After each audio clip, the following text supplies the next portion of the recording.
Je vais donc en effet vous inviter à suivre un parcours, à la tombée du jour d'ailleurs, qui va nous conduire des vampires en général, donc la naissance des vampires, à une incarnation particulière, singulière, qui est donc Dracula. C'est-à-dire qu'on va passer du vampirisme de cimetière anonyme à ce personnage imaginaire qui s'est imposé comme la figure emblématique du vampirisme. Alors, s'il est présenté ici comme le terme d'un parcours, à Dracula, comme un point de butée, il ne faudrait pas considérer que c'est pour autant un point final. Parce que, bien au contraire, simplement en juger par la descendance littéraire et par la postérité cinématographique extrêmement riche de ce personnage, on peut dire qu'en fait, il marquerait plutôt le début d'un phénomène. C'est-à-dire qu'il déclenche un processus créateur. En fait, il suscite l'envie de création. Et il donne envie d'aller plus loin dans l'imagination. Et cette envie de création, en fait, ne s'est jamais démentie, même encore de nos jours. Alors c'est cela, ce mystère que j'aimerais élucider. Pourquoi ce succès? Pourquoi cet engouement du public? On peut dire que Dracula fait date dans l'histoire du vampirisme et que pourtant il ne se démode pas, puisqu'il a une capacité d'adaptation qui se vérifie de jour en jour. Alors, il marque l'aboutissement d'une évolution, d'une maturation qui a été extrêmement lente, puisqu'elle a duré à peu près un siècle, comme nous allons le voir. Et en même temps, donc, il ouvre des perspectives, des pistes nouvelles pour l'imagination. Et pour comprendre tout cela, il importe bien sûr de le situer dans un contexte esthétique et culturel. Et il faut également le situer dans les strates de l'histoire, dans la genèse d'un mythe, puisqu'il faut bien parler de mythe à propos du vampire. Et il faut aussi être conscient de ses limites. C'est-à-dire qu'il ne faut pas réduire le concept même de vampire au seul personnage de Dracula, parce que là, on ferait erreur et ce serait tout à fait réducteur. Alors, on connaît Dracula le plus souvent par le cinéma, par l'image, et on a tendance à oublier qu'il a été inventé par un auteur irlandais, Bram Stoker, dans la dernière décennie du XIXe siècle. Alors je suis sûre que même parmi les grands amateurs de vampires, beaucoup n'ont pas lu le roman, et c'est bien dommage. J'espère leur donner envie de le faire, s'il n'est pas trop tard. Alors il faut être spécialiste de la période fin de siècle pour savoir que lorsqu'il fait son apparition en librairie en 1897, eh bien, Dracula n'est qu'un vampire parmi d'autres. Et celui que l'on croit donc l'unique, le célébrissime, s'inscrit donc dans un contexte extrêmement riche. Et l'important, évidemment, ça va être de comprendre pourquoi il émerge, alors que d'autres n'ont pas franchi finalement le cap de la postérité. Alors même si le vampire a été accaparé par le cinéma, il appartient à la littérature, et c'est aussi ce que je voudrais démontrer ce soir. C'est-à-dire que c'est la littérature qui a donné au vampire sa stature, sa dimension de figure mythique. C'est la littérature qui a fourni des modèles aux arts de l'image, au cinéma, à la peinture, c'est-à-dire aux autres formes d'expression artistique. Et c'est donc grâce aux écrivains et aux poètes qu'il a quitté le monde du folklore, de la superstition populaire, pour intégrer finalement le monde de la représentation artistique. Et pas seulement dans le champ littéraire de la fiction fantastique. Ça, c'est aussi un point important. Alors pour bien comprendre la place occupée aujourd'hui par le vampire dans l'imaginaire collectif, il faut le situer dans le temps et dans l'espace. Il faut connaître ses origines et surtout il ne faut pas fausser sa généalogie, ce qu'on a trop tendance à faire à mon goût. Alors le vampire est né au XVIIIe siècle, ça c'est un fait indéniable et évidemment c'est en même temps un paradoxe parce qu'il est le produit de croyances extrêmement archaïques, de l'obscurantisme le plus obtus, mais en plein siècle des Lumières. Et je pense qu'il ne faut surtout pas évacuer ce trait en essayant de faire remonter ses origines à l'Antiquité ou au Moyen-Âge, parce que, effectivement, il est toujours possible de trouver dans le bestiaire mythologique, gréco-romain ou médiéval ou oriental, des créatures qui ont des points communs avec le vampire. Alors, ça ne manque pas, il y a les lamies, les striges, les empuses, les incubes, les succubes, les ghouls dans l'islam. Mais en fait, c'est une reconstruction après coup, donc artificielle. Et finalement, on essaye de trouver donc, des points communs avec des monstres dévorateurs qui n'ont pas justement la spécificité du vampire. C'est ça que je voudrais bien observer. Et il ne faut, à mon avis, surtout pas lui ôter cette foncière originalité qui est d'être un mythe moderne. Alors, quant à son origine géographique, il ne faut pas non plus l'oublier. Elle est très importante parce qu'elle va lui apporter un contenu symbolique absolument significatif, et parce que le vampire est né dans l'est de l'Europe, hein, dans les Balkans, c'est-à-dire une terre de conflit. On peut même dire de violence sanguinaire, si on pense à l'héroïsme de ces peuples qui ont combattu l'invasion des Ottomans. La lutte a été très violente. En plus, c'est une région rurale qui est un peu laissée pour compte de la prospérité économique occidentale. Et c'est là le deuxième paradoxe, parce qu'on est surpris tout de même de cette fascination de l'Europe, des salons, des progrès, de la science, pour cette créature qui vient de contrées perçues comme extrêmement arriérées, les plus arriérées du continent. Alors, j'ai trouvé, par exemple, dans un traité dont je parlerai tout à l'heure, ce qu'on disait de ces peuples, qu'ils étaient très ignorants et très crédules, je cite le texte, et même qu'ils se nourrissaient de pain fait d'avoine, de racines et d'écorces d'arbres. Vous voyez, c'est dire si c'était des sauvages, hein, c'était ça qui était évidemment signifié en arrière-plan. Alors, nous appellerons ce vampire le vampire primitif, hein, c'est le vampire des origines, pour le distinguer du vampire recréé par la littérature et les arts. Alors j'emprunte ce terme à Jean-Claude Aguerre, qui est un philosophe, aujourd'hui psychanalyste, qui a écrit en 1981 une thèse sur la naissance des vampires au XVIIIe siècle. Un des textes les plus intéressants que j'ai pu lire. Et malheureusement, cette thèse, à ma connaissance, n'a pas été publiée. Alors donc, première question, quand et où le mot vampire apparaît-il pour la première fois ?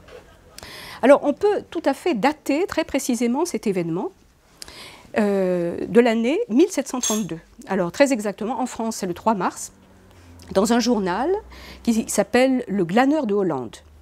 À l'époque, on appelait cela une gazette. Et en Angleterre, le 11 mars de la même année, dans le London Journal. C'est-à-dire que, alors, à cette époque, on orthographie en français, d'ailleurs en anglais aussi, le mot avec un Y. Et il désigne. C'est très précis parce que cela désigne une histoire qui est arrivée à un paysan serbe, un certain Arnold Paole, qu'on va retrouver dans toutes les anthologies sur le vampirisme, et qui est accusé d'avoir décimé la population de son village alors qu'il était bel et bien mort et enterré. Voilà l'origine. Et bien sûr, il y a d'autres cas. Alors, ce fait divers rapporté par la presse accrédite des rumeurs qui sont venues d'Europe centrale depuis déjà un certain temps et qui circulent même depuis la fin du XVIIe siècle, hein, depuis 1690 environ. Alors, par exemple, le Mercure galant avait parlé en février 1694 des striges de Hongrie. Mais vous voyez, on n'avait pas le bon mot, hein, on parlait de striges parce que c'était un personnage tout à fait, une créature en tout cas inconnue. Alors, ces rumeurs persistantes finissent par inquiéter les autorités, par émouvoir les savants, alors les philosophes, les médecins, qui se mettent à publier des dissertations en latin sur le sujet. Alors, par exemple, Michael Hanf de l'université de Leipzig en 1728 publie une dissertation intitulée « De la mastication des morts dans leurs tombeaux ». Les théologiens aussi, spécialistes de démonologie, réagissent à leur tour. Hein, l'Église en vient aussi à prendre position. Et en France, c'est le moine bénédictin Augustin Calmet qui publie un traité, je cite, sur les apparitions des esprits et sur les vampires ou les revenants. Ça date de 1746-47. Alors, je vous lis un extrait de la préface. Dans ce siècle, une nouvelle scène s'offre à nos yeux depuis environ 60 ans dans la Hongrie, la Moravie, la Silésie, la Pologne. On voit, dit-on, des hommes morts depuis plusieurs années, ou du moins depuis plusieurs mois, revenir, parler, marcher, infester les villages, maltraiter les hommes et les animaux, sucer le sang de leurs proches, les rendre malades et enfin leur causer la mort. En sorte qu'on ne peut se délivrer de leurs dangereuses visites et de leurs infestations qu'en les exhumant, les empalant, leur coupant la tête, leur arrachant le cœur ou les brûlant. On donne à ces revenants le nom d'oupires ou vampires. Alors, bien sûr, le but du révérend Calmet et de détromper le public, hein, c'est ce qu'il dit lui-même, de contester la véracité de ces témoignages. Mais en même temps, bien entendu, il diffuse toutes ces histoires, hein, et il contribue à les répandre, et il attise la curiosité de ses contemporains, ce qui faisait enrager Voltaire. Alors, il parle aussi, dans ce même traité, des broucolaques de Grèce. Mais c'est finalement le terme de vampire, avec un i cette fois-ci, qui s'impose en langue française. Alors, au point même d'avoir son entrée dans un dictionnaire, le dictionnaire jésuite, le dictionnaire de Trévoux de 1771, vous voyez, on est à la fin du XVIIIe siècle, et l'article ajoute cette précision qui est tout de même, vous verrez, assez importante. On distingue deux sortes de vampires, les vampires actifs et les vampires passifs. Les premiers sont les morts revenants qui sucent le sang des vivants, les seconds sont les vivants sucés. Mais les vampires passifs, une fois morts, deviennent vampires actifs. Bon. Voilà de quoi inquiéter. Alors, on peut donc en conclure qu'en cette fin de XVIIIe siècle, le nom et les traits distinctifs du vampire sont fixés une fois pour toutes. Alors, récapitulons. C'est donc un cadavre qui, au lieu de se décomposer tranquillement dans son cercueil, sort de sa tombe et revient parmi les vivants pour se gorger de leur sang par la succion. C'est un détail important. Une fois mortes, ses victimes suivent le même chemin que lui, ce qui veut dire qu'il peut se reproduire. Mais il le fait donc par contamination, par contagion. Et pour l'empêcher de nuire, il ne sert à rien de le tuer puisqu'il est déjà mort, et donc il faut procéder à la destruction méthodique de son corps. Alors, j'aimerais là faire une petite pause pour bien mesurer la spécificité de cette créature tout à fait inédite à l'époque. Alors, d'après ce descriptif, il relèverait de la catégorie de revenant. Mais ce n'est pas un esprit. Hein. Ce n'est pas un être immatériel comme le fantôme.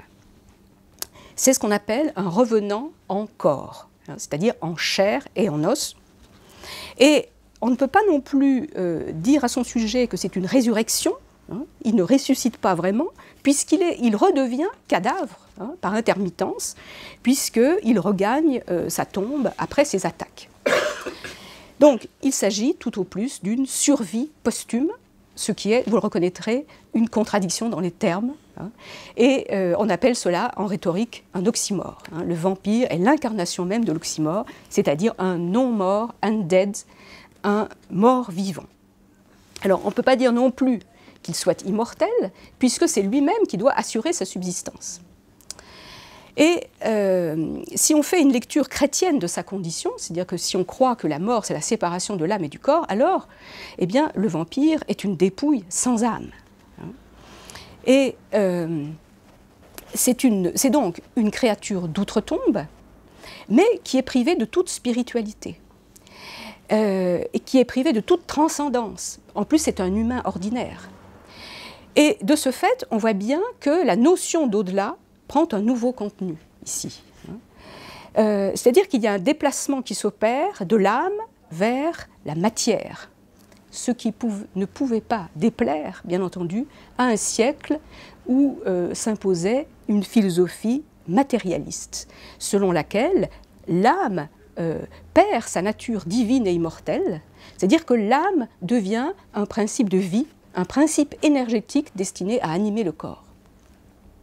Alors, si cette créature d'un nouveau genre attire l'attention des gens instruits et lettrés, si le mythe prend justement dans cette Europe éclairée, c'est parce que certains de ces traits entrent en résonance, on le voit bien, avec des acquis scientifiques et philosophiques de l'époque. Alors en particulier, le fait que le sang absorbé permettent au cadavre de s'animer, hein, correspond bien à la conception mécaniste que l'on se faisait du corps à l'époque, c'est-à-dire que le sang a la fonction d'un fluide qui sert à remettre en marche les rouages de l'organisme. Hein. Et là, on a tout à fait l'illustration du corps machine, de la métrie développée à l'époque. Alors, toutes ces raisons sont invoquées par Jean-Claude Aguerre pour démontrer que le vampire est bien un produit du siècle des Lumières. Alors, c'est aussi une créature qui met au défi les lois de la nature, comme la décomposition post-mortem. Et en fait, l'incorruptibilité du corps est reconnue par l'Église, mais comme signe de sainteté. Ici, on voit bien qu'il y a inversion du processus, puisque l'incorruptibilité devient au contraire l'indice d'un maléfice. C'est-à-dire que le vampire bascule du côté du diable, plutôt qu'il s'éloigne de Dieu avec cette notion de mort, la notion de maléfice, de mal. Et il nous entraîne donc sur le territoire de Satan. Il n'est pas pour autant un suppôt de Satan, c'est-à-dire qu'il n'est pas sous les ordres de Satan, comme par exemple les personnages qui signent un pacte avec le diable. C'est un démon tout à fait particulier. Et c'est en même temps une créature de la transgression, parce qu'en absorbant le sang, il transgresse un interdit biblique. Garde-toi de manger le sang, dont on voit les effets dans les religions, différentes religions. Autrement dit, vous voyez, il a toutes les raisons de plaire aux rationalistes du XVIIIe siècle, mais en même temps aux romantiques, justement par ce côté transgressif et ce côté noir et diabolique. Alors, une autre rencontre intéressante avec la science a lieu en 1762, lorsque le naturaliste Buffon, dans son Histoire naturelle, a l'idée de donner le nom de vampire à une chauve-souris répertoriée en Amérique du Sud, alors qui était responsable de la mort de troupeaux de buffles entiers, qui saignaient des buffles. Et bien sûr, des planches illustrées circulent et la montrent alors avec de grandes ailes noires déployées, avec des dents acérées, en plus saillantes, des pattes griffues et des oreilles pointues. Alors bien entendu, on voit que là, il y a tout un matériel qui va faire son chemin, évidemment, dans l'imagination des écrivains. Alors il reste quand même une énigme. Comment le vampire primitif, alors qu'il faut imaginer si on lit les rapports sur Arnold Paoli en particulier, comme un être absolument répugnant, plein de terre, les ongles sales, qui sort griffu, avec une haleine pestilentielle, bon, un appétit bestial. Comment a-t-il pu devenir un héros de la littérature? En un mot, comment est-ce qu'on est passé de ce vampire primitif au vampire littéraire? Je vais donc voir maintenant les étapes de la transformation. Alors, il faut quand même préciser que cet intérêt, même cette séduction pourrait-on dire, exercée par le vampire, ne signifie pas pour autant adhésion à la superstition en elle-même. Alors, on sait que Voltaire s'était indigné de la crédulité de ses contemporains. Il écrit dans le Dictionnaire philosophique en 1764 « Quoi? C'est dans notre XVIIIe siècle qu'il y a eu des vampires. C'est sous le règne des d'Alembert, des Diderot, donc les auteurs de l'encyclopédie, qu'on a cru aux vampires. Ils s'en étouffent de rage. » Mais c'est justement parce que le vampire n'est plus objet de croyance qu'il peut devenir à ce moment-là objet de fable. Donc il va quitter le domaine de la réalité pour investir l'imaginaire. Et on peut dire qu'il se produit donc un point de passage de ce qu'on peut appeler le mythe ethno-religieux au mythe littéraire, et ce point de passage va se faire d'abord par la poésie. Alors il faut alors se tourner vers l'Allemagne, à la fin du XVIIIe siècle, vers la ballade germanique. Alors je prendrai, il y a plusieurs ballades qui parlent de cet être, ce mort-vivant, mais je prendrai l'exemple de Éléonore, donc de Bürger, 1773. Alors c'est l'histoire d'un chevalier qui revient de la guerre pour épouser sa fiancée, qu'il attend depuis longtemps, il ne revient pas parmi les autres, et elle est très anxieuse, et il arrive bien sûr à minuit, dans sa chambre, et à ce moment-là, il l'entraîne sur son cheval noir dans une chevauchée endiablée, et on comprend peu à peu quel genre de lit nuptial il entend partager avec elle. 6 planches et 2 planchettes, et à quel festin il la convie, c'est-à-dire au clair de lune, au son du glas, et avec les cris de hibou en arrière-plan. Et on apprend qu'il vient de la lointaine Hongrie et qu'il est mort sur le champ de bataille. Donc vous voyez, la légende du mort-vivant va se combiner ici avec une tradition ancienne de la littérature occidentale qui est le thème des noces avec la mort. Et plus généralement d'ailleurs, c'est un motif de la danse macabre, c'est l'idée que la mort saisit le vif, vient rechercher, vient entraîner les vivants. Alors un peu plus tard, Goethe reprend le même sujet dans La fiancée de Corinthe, 1797. Mais il s'agit cette fois-ci d'une jeune fille. Alors je cite, « blanche comme la neige, mais froide comme la glace ». Et elle vient s'unir à son fiancé une nuit, bien sûr, dans sa chambre.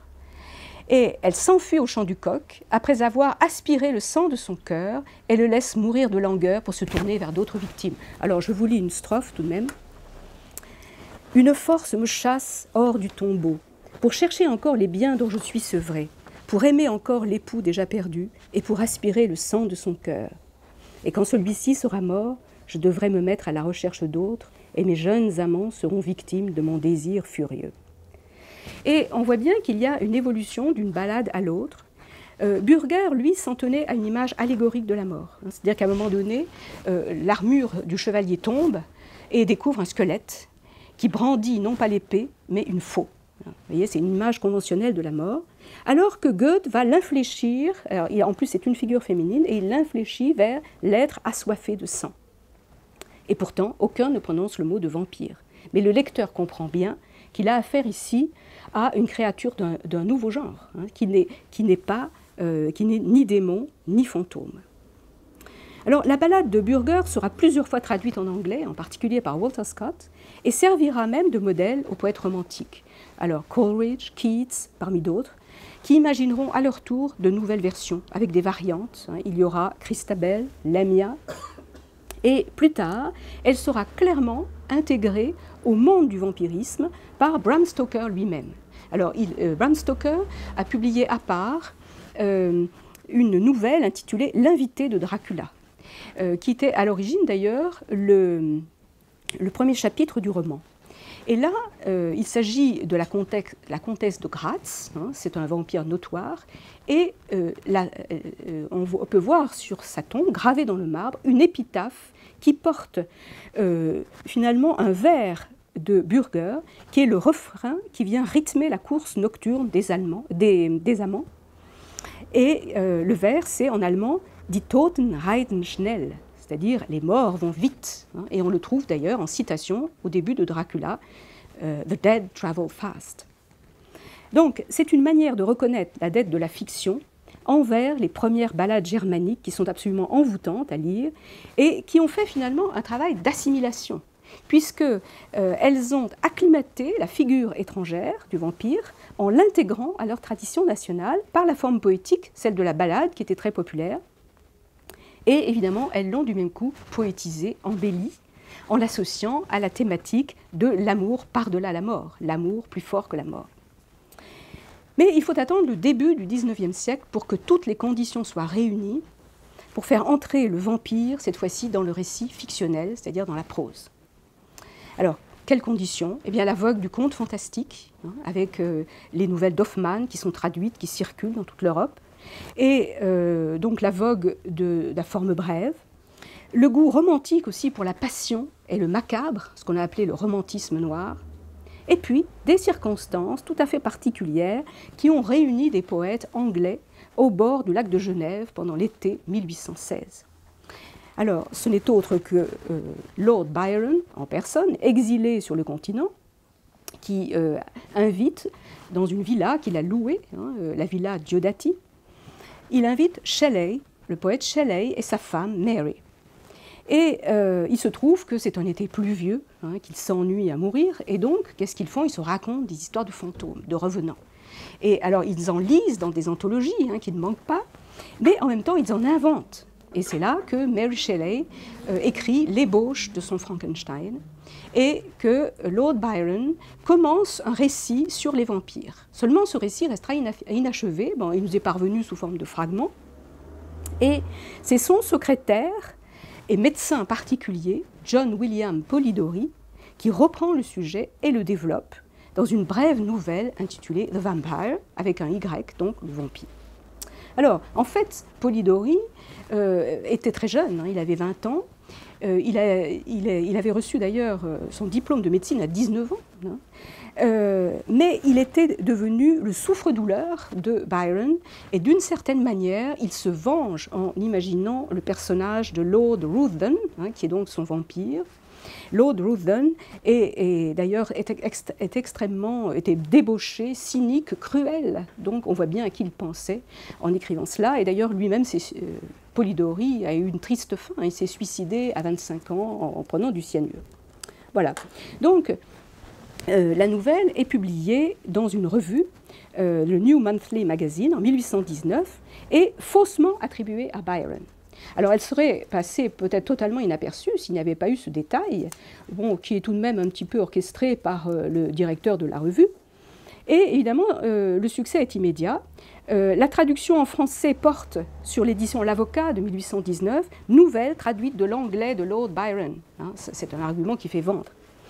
La nouvelle est imitée par Cyprien Bérard, qui était alors directeur du théâtre de Vaudeville, et qui écrit un roman, Lord Ruthven, ou les vampires. Et ce roman est patronné, lancé, si vous voulez, par Charles Nodier, qui l'adapte à la scène. Donc il écrit, à son tour, un mélodrame en 3 actes, Le Vampire, 1820. Et plus tard, Alexandre Dumas reprendra le même thème dans un drame fantastique en 5 actes et 10 tableaux en 1851. C'est-à-dire que le vampire prend corps sur scène après avoir fait son entrée dans la prose. Alors, avec le personnage de Lord Ruthven, Polidori va fixer le type du vampire romantique, c'est-à-dire l'aristocrate séducteur, au teint pâle, énigmatique, qui tient un peu du juif errant et du héros faustien. C'est-à-dire que c'est un voyageur sans patrie véritable qui répand la mort autour de lui, mais qui lui-même ne meurt jamais, parce qu'il se régénère sous les rayons, en s'exposant aux rayons lunaires, et chaque fois il change d'identité. Et il se met bien sûr au service du mal, avec son rire diabolique et sa force surhumaine. Alors l'innovation tout de même de Polidori, c'est la morsure. C'est-à-dire qu'il faut savoir que le vampire primitif était censé absorber le sang en suçant à travers la peau. Alors il laissait sur le corps en fait des marques bleutées, des suçons en quelque sorte. Et c'est donc Polidori qui a l'idée de faire percer les veines, mais pas par dedans encore, hein, toutes les dents. Voilà. Et voilà le portrait de sa victime, une jeune fille grecque, Iante. Sur son cou et sa poitrine, on voyait des traces de sang et sa gorge portait les empreintes des dents cruelles qui avaient ouvert ses veines. Alors reste maintenant une dernière étape à franchir pour achever ce parcours littéraire, c'est évidemment que le vampire devienne un héros de roman. Cela se produit en Angleterre avec la publication de 3 titres. Varney the Vampire, or The Feast of Blood, donc Varney le vampire ou le festin de sang, de James Malcolm Rymer en 1847. Ensuite, Carmilla, de Joseph Sheridan Le Fanu en 1871, mais là il s'agit plutôt d'une nouvelle, une longue nouvelle ou un court roman, si vous voulez. Et enfin, donc, Dracula de Bram Stoker, 1897. Donc c'est toute la deuxième moitié du XIXe siècle. Alors, Varney. Eh bien, Varney, c'est un roman populaire. À l'époque, on publiait en Angleterre des livraisons sur double colonne qui se vendaient très peu cher, un penny. Et on les appelait les Penny Dreadfuls, Penny Blood, hein, c'est-à-dire qu'ils racontaient des histoires horribles. Et ensuite, on les reliait, on les publiait en volume, en général chez Lloyd. Et c'est ce qui se passe pour Varney the Vampire. Il est publié chez Lloyd il compte plus de 200 chapitres. Hein. Je crois qu'il y a 220 chapitres, 900 pages sur double colonne. Alors, pour l'avoir lu intégralement, je peux vous dire que c'est un récit absolument interminable, répétitif, souvent incohérent, d'une piètre qualité littéraire, mais qui a le mérite d'avoir façonné le type du vampire qui nous est parvenu au fil des épisodes. Et c'est pourquoi je trouve qu'il ne faut pas oublier Rymer dans les anthologies littéraires, et il faut au contraire lui être reconnaissant. Alors d'avoir imaginé quoi? Eh bien, le détail de la grande cape noire. Hein, ça, c'est Rymer. Ensuite, les dents proéminentes, c'est lui qui a eu cette idée. Et il a eu aussi l'idée de faire grimper son héros au mur comme un lézard. C'est ce qui est si impressionnant chez Dracula. Alors son héros s'appelle donc Sir Francis Varney. Et comme Lord Ruthven, il sait se comporter en grand seigneur, mais il sait aussi être un bandit de grand chemin, un moine, enfin il a diverses identités. Et il se fait pourchasser et tuer, mais là aussi se régénère sous la lune. Alors on suppose que finalement Rymer a dû en avoir assez de toujours reproduire la même matrice. Alors il change de lieu, il change de victime, il change d'identité, mais c'est toujours la même chose. Et finalement, il pousse son vampire au suicide. C'est-à-dire que Sir Francis Varney se jette dans le Vésuve. Bon, et il disparaît à jamais. Voilà le point final. Voilà. Alors, ensuite, il y a eu donc Carmilla. Alors là, c'est un autre registre. On est dans la grande qualité littéraire. Et cette nouvelle a souvent été rééditée, d'ailleurs, indépendamment du recueil dans lequel elle figurait, surtout dans les années 1880. Ensuite, elle a été éclipsée par Dracula, mais la postérité lui reconnaît une place importante. Alors cette fois-ci, en raison de son originalité, de ses qualités d'écriture bien sûr, Le Fagno est un grand écrivain irlandais, mais aussi son originalité, c'est-à-dire la féminisation de la thématique vampirique. Alors là, tout de même, il ne faudrait pas croire que Carmilla est le premier vampire féminin. Alors je vais faire un petit retour en arrière pour rectifier cela, parce que ce n'est pas là l'originalité principale. La plus connue des vampires féminins est la Clarimonde de Gautier. Gautier est la morte amoureuse, 1836. Elle fait partie du romantisme. Elle marque le romantisme. Et Clarimonde est une personne très raffinée, qui avale le sang de son amant, alors je cite le texte, par petites gorgées, lentement et précieusement, comme un gourmet qui savoure un vin de Xérès et de Syracuse. Vous voyez qu'on est loin quand même du vampire primitif glouton. Voilà. Alors, si on remonte maintenant encore dans le temps, eh bien, on va trouver cette vogue de romans qui paraissaient sous la Restauration, qui étaient des romans imités de l'anglais. Alors, je suis assez contente d'avoir déniché ce roman complètement inconnu de la postérité, du baron de Lamotte-Langon, qui avait son petit succès à l'époque. La vampire ou la Vierge de Hongrie. Alors, c'est intéressant parce que c'est la première attestation du mot au féminin. Et d'ailleurs, l'auteur consacre toute une préface pour se justifier, pour expliquer ce néologisme. Il s'en excuse même. Voilà. Mais alors, ce que Le Fagno invente, ce n'est pas tellement la vampire, mais c'est la vampire attirée par les femmes. C'est-à-dire que c'est le saphisme, l'homosexualité qui entre dans la thématique vampirique. Alors, il faut bien se dire que faire cela en 1871 exactement, c'est quand même une innovation extrêmement audacieuse, dans le contexte du puritanisme victorien. Alors, il sera suivi en cela par le comte Eric Stenbock, là aussi qu'on oublie dans les anthologies, qui est un curieux personnage tout à fait décadent, mort très jeune, et qui imagine, lui, une contrepartie masculine dans The True Story of a Vampire, donc en 1894, dans un recueil intitulé Studies of Death, études sur la mort, donc. Et 1894, c'est quand même juste avant le procès de Wilde.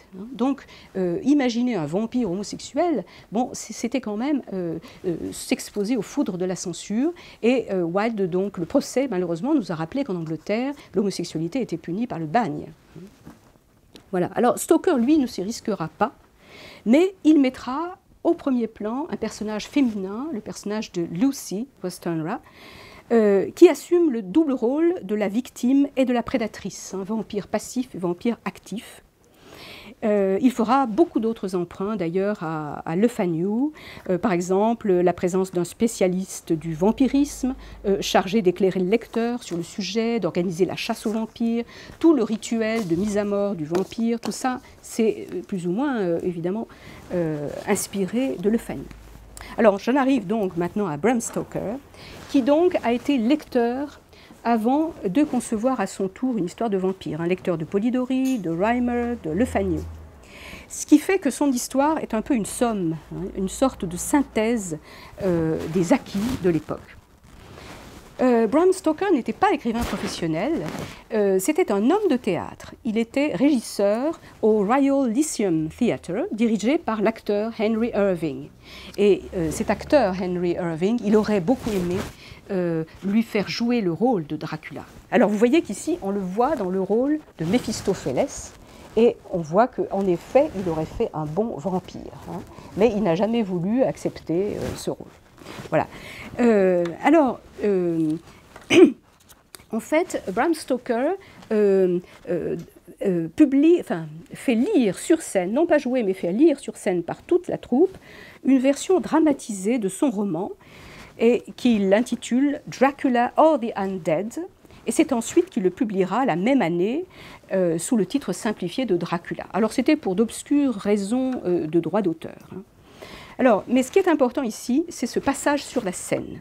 Et surtout le fait que Bram Stoker avait le sens de la théâtralité, de la mise en scène, et que cela, évidemment, facilite l'accès de son personnage au cinéma. Il y a une vision cinématographique, enfin une vision par l'image de la part de Bram Stoker.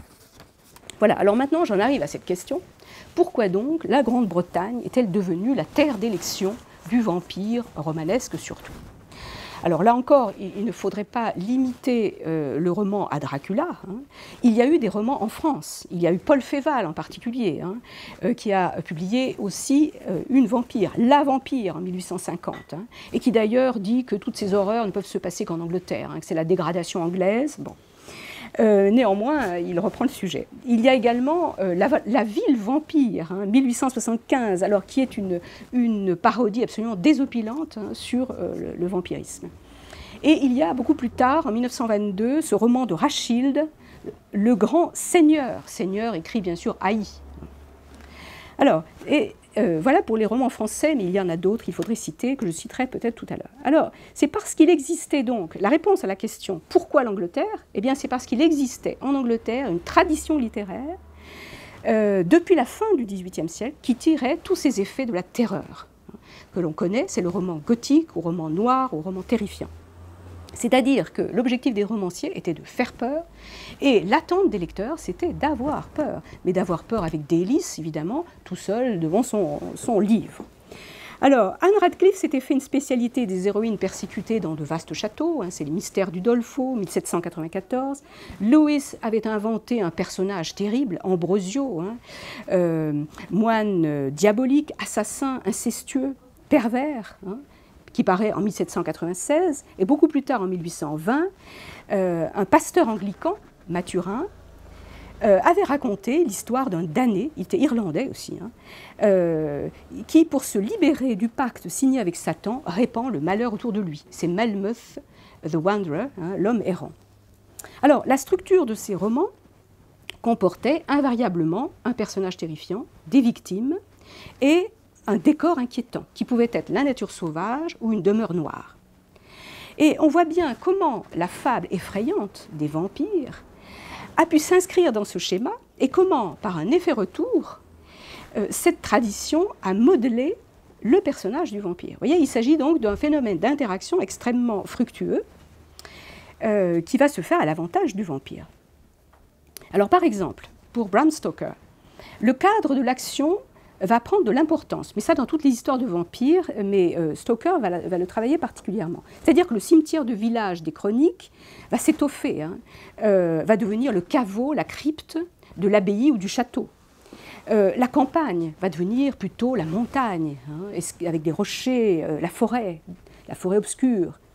Et Bram Stoker, dans le chapitre d'ouverture de Dracula, va reprendre un épisode clé des romans d'Anne Radcliffe. Alors c'est ce moment palpitant qui est le moment où l'héroïne est conduite dans une voiture fermée jusqu'au château, ou jusqu'à l'abbaye, jusqu'à la demeure, où elle va être séquestrée. Alors, je rappelle que, alors cette fois-ci, il faut rappeler un petit peu l'intrigue, parce que c'est Jonathan Harker qui va être mis dans cette situation. Alors, je rappelle que Jonathan Harker est donc un clerc de notaire qui vient innocemment, dans les Carpates, faire signer un acte de vente. Bon, geste tout à fait ordinaire. Et il se trouve que le client de l'agence s'appelle le comte Dracula, qu'il a choisi d'ailleurs comme demeure une demeure médiévale avec chapelle gothique, mais que ça n'a pas l'air d'émouvoir Jonathan Harker. Et il s'aventure dans ce voyage et il raconte l'histoire de son arrivée. Alors, il prend une première voiture jusqu'au col de Borgo. Ensuite, là, une calèche l'attend avec un mystérieux conducteur. On apprend qui c'est après. Et le voyage se poursuit à minuit, bien sûr, sur les chemins escarpés, au milieu des rochers, au milieu des hurlements des loups. Et voici la fin du chapitre, le moment de l'arrivée au château Dracula. Nous avions repris notre route dans une obscurité opaque. Le voyage me paraissait ne jamais devoir se terminer. Enfin, le cocher fit entrer l'attelage dans la cour intérieure d'un vaste château en ruine. Aucun rayon de lumière ne tombait des fenêtres. Les créneaux endommagés se profilaient comme des dents dans le ciel où brillait à nouveau la lune. Alors là, bien sûr, on voit qu'il y a toute une continuité, une filiation dont profite Bram Stoker, c'est-à-dire que c'est une matière nouvelle dans un cadre familier. Voilà pourquoi cela va plaire. Mais, et c'est un autre point fort du roman de Bram Stoker, il ne va pas se contenter d'imiter le modèle gothique, hein, sinon ce serait vraiment plat. Non, il va innover dans la forme. Et on a vu que le récit commençait par le journal de bord de Jonathan Harker, mais tout d'un coup il s'interrompt au bout de 3 chapitres, il s'interrompt brutalement pour faire place à un échange de lettres entre Mina, qui est la future femme de Harker, sa fiancée donc, et son amie Lucy, qui sera donc une des premières victimes. Alors à partir de ce moment-là, le roman se présente comme un collage de textes.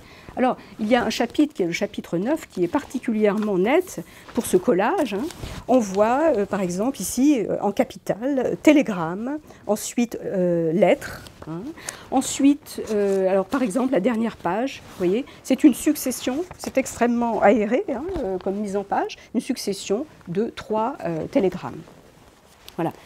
Et ce qui est intéressant, c'est que ce sont des extraits souvent de journaux intimes, puisqu'il y a 4 personnages qui écrivent leurs journaux intimes. Il y a en plus les carnets d'un fou, qui est le personnage de Renfield, ce qui fait qu'on a plusieurs angles de vue. C'est ça aussi ce qui fait la richesse du récit. Hein. Plusieurs angles de vue qui n'échapperont pas évidemment aux scénaristes hein, et aux gens qui vont qui vont scénariser évidemment cette histoire. Alors il y a aussi des coupures de presse, il y a des télégrammes, il y a des rapports officiels, il y a le mémorandum de Van Helsing. Donc il n'y a plus de récit linéaire, mais une structure éclatée. En fait, ce sont les pièces d'un puzzle que le lecteur va être obligé de reconstituer pour comprendre l'histoire. Donc il y a une forte implication du lecteur, beaucoup plus que dans un récit conventionnel, et c'est quand même le signe d'une modernité de l'écriture. Et cela est renforcé par l'utilisation de nouveautés techniques.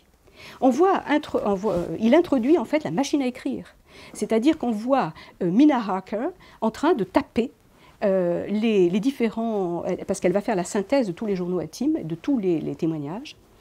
Et puis surtout, il y a la sténodactylo, enfin elle est la sténographie, parce qu'elle est secrète. Elle voudrait faire apprendre la sténodactylo pour pouvoir aider son mari plus tard lorsqu'il aura son étude. Et par exemple, le journal de Jonathan est écrit en sténographie, c'est-à-dire crypté en quelque sorte. Et puis, il y a mieux encore, c'est le phonographe. C'est le docteur Seward qui, lui, ne veut pas écrire et qui enregistre son journal intime. Et donc, il l'enregistre sur des cylindres qui vont circuler entre les différents personnages et finalement, qui sont détruits d'ailleurs par Dracula. Voilà. Donc, on voit qu'il y a, de la part de l'auteur, une volonté d'actualiser la fable en l'adaptant au monde contemporain. Et on peut même dire que c'est là le coup de génie qui donnera tant de force à son personnage. C'est-à-dire qu'il le modernise, mais sans le couper de ses racines. En somme, il le délocalise, hein, puisque le voïvode Dracula, hein, seigneur ancestral, va quitter sa Transylvanie natale pour venir s'installer à Londres. Et ce n'est pas n'importe quelle ville, hein, la première ville industrielle, la capitale du plus grand empire colonial de l'époque. Alors voilà ce qu'il dit avec gourmandise à Jonathan au début.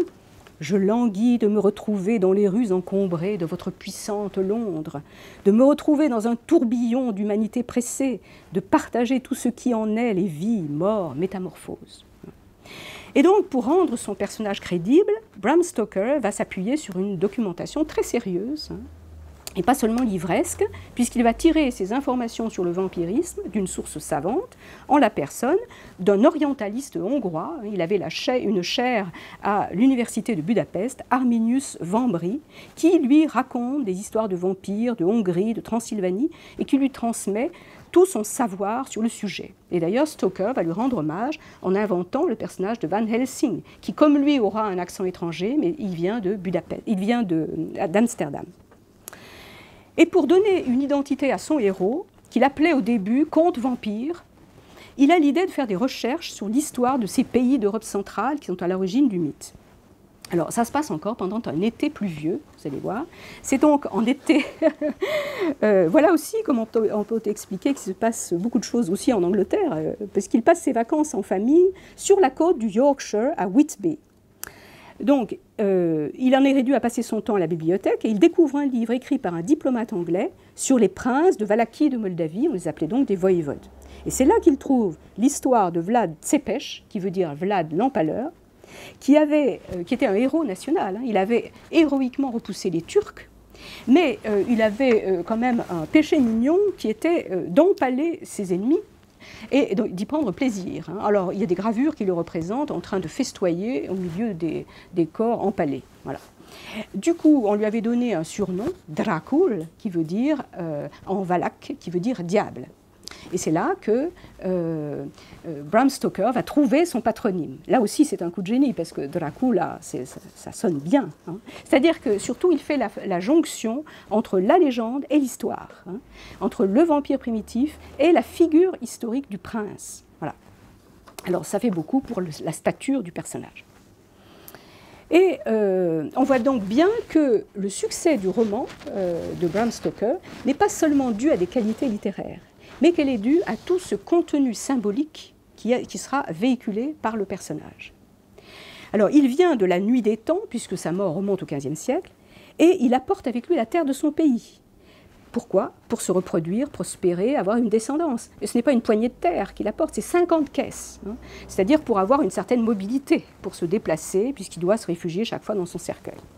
Donc on voit bien ici tous les fantasmes qui sont ici plus ou moins sous-jacents. Hein. Il y a le fantasme de l'étranger, migrateur, hein, donc de l'envahisseur. Il y a la peur de l'inconnu, la peur de l'autre, de l'ailleurs.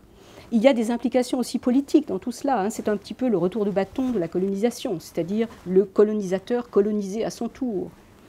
Bon, et ce n'est pas seulement la société anglaise qui est mise en péril, mais c'est l'humanité. Hein. C'est-à-dire que, et cela fait beaucoup pour l'universalité du vampire, hein, c'est-à-dire que c'est une version laïcisée de l'ennemi du genre humain. Alors, il y a aussi un autre élément symbolique, j'en verrai deux, puis je terminerai par un troisième, le plus important, je pense. Un autre élément symbolique, c'est le lien avec la maladie. Parce que du fait qu'il y a une contagion vampirique, c'était bien sûr en écho à toutes les épidémies, à la hantise de l'épidémie, hein, le fléau de la peste. Et il y avait en même temps, il y a toujours pratiquement dans l'histoire de vampires un médecin au chevet de la victime. Pourquoi? Bien parce qu'on s'inquiète de cette anémie soudaine. Donc il y a le médecin qui est là pour dresser le tableau clinique donc de son patient, hein, de la proie du vampire. Alors Stoker suit cette tradition puisqu'il introduit le docteur Seward dans le récit, mais il ne s'en tient pas à la médecine du corps. Il explore la piste de la psychiatrie, discipline tout à fait en essor à cette époque. Et c'est pourquoi il organise l'intrigue autour de cette donnée nouvelle. C'est-à-dire qu'il a l'idée de placer un asile d'aliénés à côté de la demeure de Dracula, à côté de son repère. Et le directeur de cet asile d'aliénés n'est autre que le docteur Seward, qui est un disciple de Charcot et qui donc s'intéresse au phénomène d'hypnose, de télépathie. Et cela l'amène à s'intéresser à un cas particulier de son asile, hein, c'est l'aliéné, le fameux fou Renfield, qui est en réalité sous l'emprise télépathique de Dracula. Donc vous voyez, tout se construit autour de cette donnée. Et on peut dire que Stoker va donc créer une association étroite entre vampirisme et folie, et qu'à ce moment-là, il va ouvrir la voie à des interprétations inédites qu'il ne soupçonnait d'ailleurs peut-être pas lui-même, mais qui s'avéreront extrêmement intéressantes avec le développement de la psychanalyse en particulier, hein, de tous les phénomènes inconscients. Alors, autre dimension importante du personnage, c'est l'animalité, puisqu'il conserve ce trait de l'animalité. On a vu avec les oreilles pointues, hein, et avec la paume des mains poilues. Alors ça, c'est quelque chose c'est un détail qui est dans le livre, hein, qui n'a pas été repris au cinéma, parce que ça donne un certain malaise, ça crée un malaise, cette paume des mains poilues. Hein. Et ça c'est vraiment répugnant, et c'est un trait d'animalité qui, justement, va entrer en relation avec cette inquiétude, enfin ce traumatisme qui a été créé par Darwin.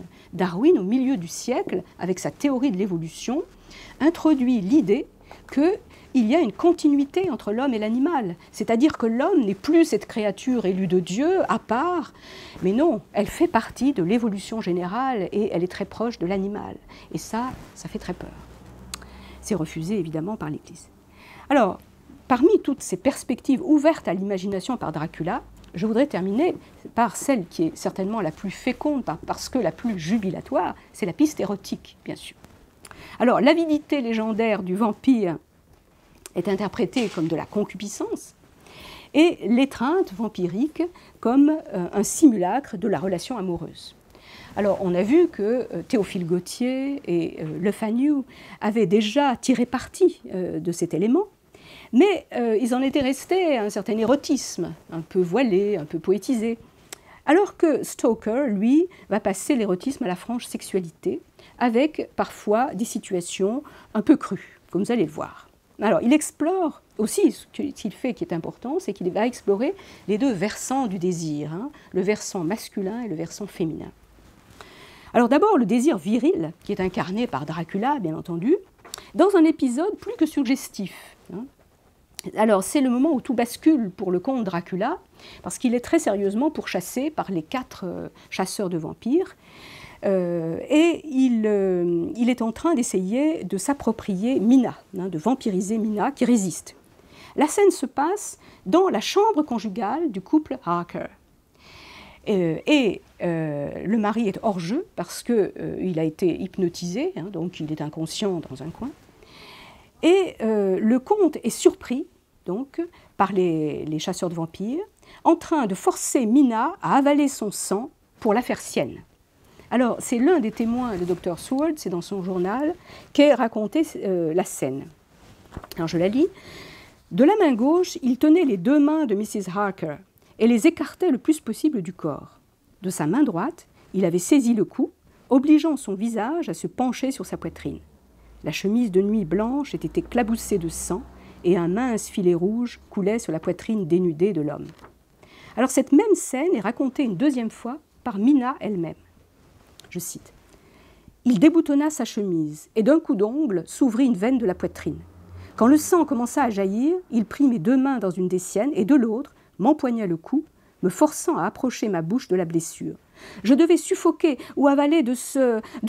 Oh mon Dieu, qu'ai-je fait ?» Voilà. Alors, il est certain que dans un autre contexte, on imagine un roman de mœurs réaliste, hein, un contexte réaliste, la censure n'aurait jamais laissé passer une telle scène, qui est une véritable scène de fellation aggravée d'adultère, et beaucoup de romans avaient été censurés pour moins que ça.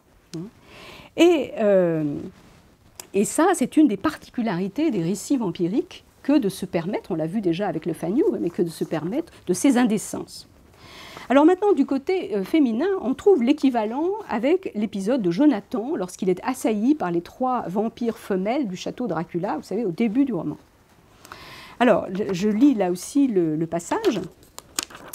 Il est encerclé par 3 traîtresses jolies femmes, hein, 2 brunes, une blonde. La jolie femme s'avança et se pencha sur moi. Sa tête descendit de plus en plus, ses lèvres furent au niveau de ma bouche, puis de mon menton, et j'eus l'impression qu'elles allaient se refermer sur ma gorge.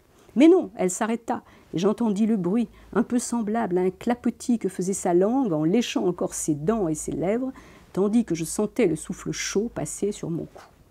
Voilà. Alors là, on voit que la situation est inversée, et que c'est donc la femme désirante, mais la victime trouve un certain plaisir à cette situation.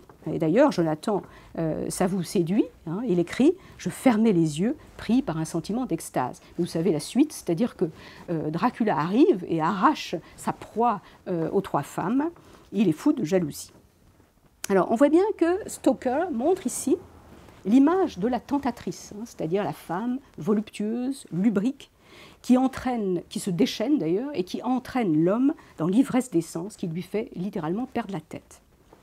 Mais on sait aussi que ce n'est pas l'amour qui l'a fait agir, puisque c'est la soif de sang, c'est-à-dire que c'est une prédatrice.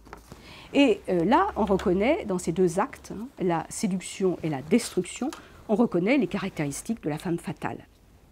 Et on comprend que le vampire soit devenu la métaphore de cette figure dominante de toute la période fin de siècle, dite décadente.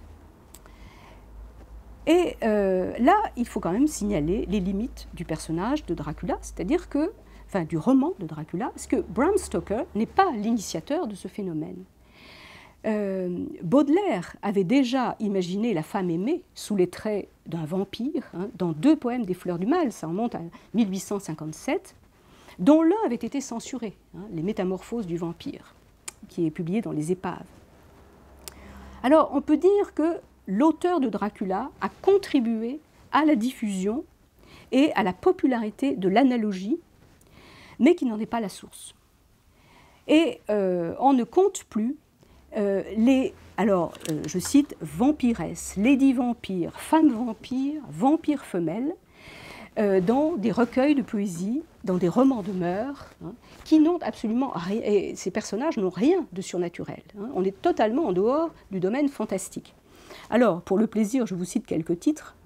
La femme qui mord, une femme de proie, les mangeuses d'hommes, la dévorante, et dans un registre un peu plus drôle, Madame Vampire, histoire de ta femme. La femme aux 36 amants ou le vampire femelle. La comtesse vampire ou la traque aux millions. On peut relever toute une titrologie comme ça qui incrimine le vampire. Alors j'avais lu aussi, j'avais été attirée par le vampire aux yeux bleus, alors j'ai lu tout ça. Il n'y avait pas une mention de vampirisme tout au long du roman, c'est seulement à la fin que l'amant est conduit lui dit avec mépris « Oh, espèce de vampire aux yeux bleus ». Voilà. Bon, alors là c'est un peu décevant de faire toute cette lecture pour trouver ça à la fin. Bon. Et en plus, vous voyez, elle le met, si c'est mis d'Argonne, l'auteur, et si elle le met dans le titre, c'est bien parce que c'était un titre accrocheur. Le vampire se vendait bien. Voilà. Alors, je voudrais dire aussi que si la métaphore rencontre un tel succès, ce n'est pas seulement pour sa force poétique, qui d'ailleurs, au fil du temps, finit par s'émousser et par devenir carrément un stéréotype, un cliché. Mais c'est plutôt parce qu'elle se met au service d'un discours misogyne. En fait, elle participe d'un portrait à charge de la féminité. C'est-à-dire que les auteurs dénoncent, je cite, l'animal sexualité de la femme, qui est censée avilir l'homme, l'homme qui, lui, a vocation à s'élever vers la spiritualité, qui est tiré vers le bas, donc, par la femme. C'est aussi l'image de la femme castratrice. Alors j'ai relevé dans un de ses romans, elle émascule l'homme à la fois sous le ventre et sous le front. C'est aussi la phobie de la femme naturelle, vous savez, Oni par Baudelaire. Et on est parfois surpris de lire la violence de certains textes qui relèvent de ce courant qu'on a appelé la décadence, dans la deuxième moitié du XIXe siècle. Et je prendrai l'exemple de Catulle Mendes, qui bat tous les records. La première maîtresse, 1887, donc 10 ans avant Dracula. Alors, il montre l'asservissement du jeune amant aux prises avec celle qu'il appelle la vampiresse, la mangeuse de jeune vie. Et la métaphore est filée vraiment là, tout au long du roman, sans qu'il s'agisse évidemment d'un personnage surnaturel. Alors, il évoque, je donnerai 3 exemples, il évoque les baisers qui lui faisaient monter sa vie aux lèvres et la buvaient. Il décrit la bouche triomphante, lacérante, absorbante, ou encore le viol goulu, frénétique, silencieusement dévorateur d'un long baiser infâme. Voilà le genre de prose qui est donc nourri de métaphores vampiriques. Alors, cette misogynie virulente peut s'interpréter sans doute comme le dernier rempart contre l'émergence d'un pouvoir féminin qui essayait de s'affirmer à la fin du XIXe siècle. En tout cas, cette image de femme vampire est aussi très présente dans la peinture. Je ferai seulement 2 citations. 2 exemples. C'est le tableau de Philip Burne-Jones en Angleterre. C'est le fils du peintre pré-raphaélite Edward, qui s'intitule Le Vampire, et qui représente une femme dressée sur le corps allongé de l'amant. Et c'est exactement la position inverse de ce qu'on voit dans le tableau de Fuseli, vous savez, le cauchemar, The Nightmare, qui remonte à 1781, où l'on voyait un incube juché sur la poitrine de la femme allongée. Là, les rôles sont complètement inversés. Alors, il faut citer aussi l'œuvre d'Edvard Munch, que tout le monde connaît, Le Vampire, 1895, dont il existe plusieurs versions et qui représente, vous savez, cette femme à la chevelure rouge qui enserre un homme dont on voit à peine la nuque. Voilà. Mais c'est le cinéma qui va permettre de renouer avec la puissance évocatoire et l'ambivalence séduisante d'ailleurs de la métaphore originelle qui avait été véhiculée par la poésie à l'origine. Puisque de cette rencontre entre vampire et femme fatale va naître la vampe. La vampe est l'abréviation, dans l'argot cinématographique, l'abréviation de vampire. On l'oublie un petit peu. Et c'est donc Musidora dans le rôle d'Irma Vep. Irma Vep est l'anagramme de vampire, qui est l'héroïne du film à épisodes de Feuillade, Louis Feuillade. Et sa fameuse silhouette, alors elle était moulée dans un collant de soie noire, elle avait le visage masqué, elle était bien sûr plus séduisante que terrifiante, et elle sera célébrée par les surréalistes. Mais là, c'est une autre histoire qui commence en 1915.